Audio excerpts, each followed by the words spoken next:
Ok, sẽ đây là cái bạn khởi này cái tiêu tụ để nào là bài ông bảo nơi cái tiêuแบบไทย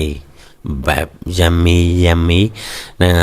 ยังก็บ้านทวมนะจากเจงปิ่มเป็นเตยยังช่วยตะเลงไข่กระปงชนังให้ยังจีตามเพลอcái hào phơi xa để hỏi nhung hào tập phơi xa để hỏi tế ai dân của bạn chi này tung mong và hai chị mong bầm bốn mong bầm bậy là ngày hay bắt máu dân của bạn chi tam phơi về miền xe mà nó hô bắt máu dân của bạn cho sầm rạ chạ sang hai chị buôn pramati nữa hai dân chạ sang chạy chẳng máu nhưng tới cô ôm lòng dưỡng cứ ta đã lên khai cái bông nàng tệ tại miền na nè chị đã em đã thấy có trên càng nắng dương chỉ tam phơi chỉ lip pram hay này dương chỉ tam phơi chỉ bài relax rồi trong máu liên dương của bông đỏ phơi bờ bay cái hao phơi bờ bay giờ break nơ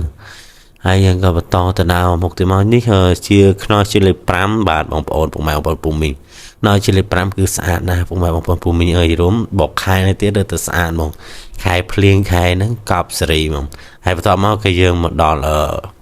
tu sâm nạp bạch cô bạch cáo hay dương ban mình to từ nào từ một tiết có khơi như nè cái lột mông sai cái lột ấy chẳng máu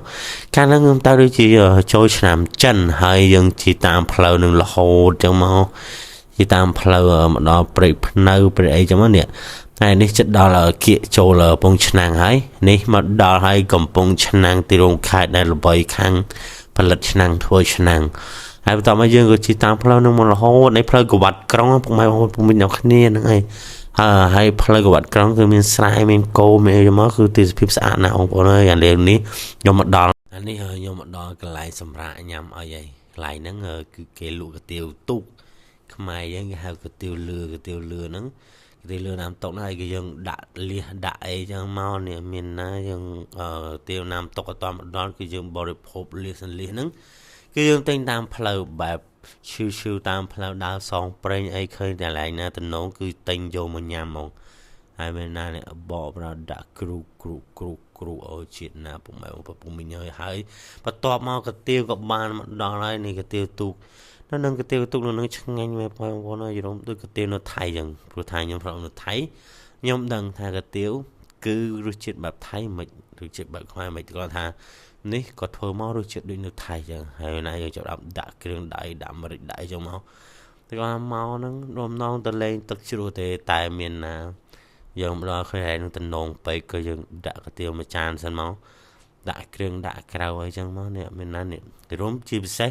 កាទៀវបងប្អូនពុកម៉ែបងប្អូនពុំមីងបើកាទៀវថៃអត់មានជ្រក់ខ្ទឹមនឹងទេជ្រក់ម្ទេសនឹងទេតែបើកាទៀវខ្មែរមានខ្ញុំជឿកាទៀវខ្មែរជាងកាទៀវថៃព្រោះតែកាទៀវថៃវាដាក់នឹងឲ្យយើងទេវាដាក់តែម្ទេសហុយហើយនឹងម្ទេសជាមួយទឹកខ្មេះមួយហ្នឹងឯងមានម្ទេសជ្រក់ទេតែមានណានេះម្ទេសជ្រក់ម្ទេសឆាមតែលីគោចូលជូតស្រួតព្រាជូតអីចឹងមកជូតស្ព្រាមកយើងឲ្យយើងគោនេះជានឹងបងយងខ្ញុំក៏ថតក៏មានអារម្មណ៍ថាឃ្លានដែរតែធ្វើមកចង់បានវីដេអូឲ្យពុកម៉ែបងប្អូនពុំមីងបានមើលទាំងអស់គ្នាហើយណាគោយ៉ាងមកនេះហើយយើងបន្តមកក៏ភ្លក់មួយគ្រឿតមកសឺត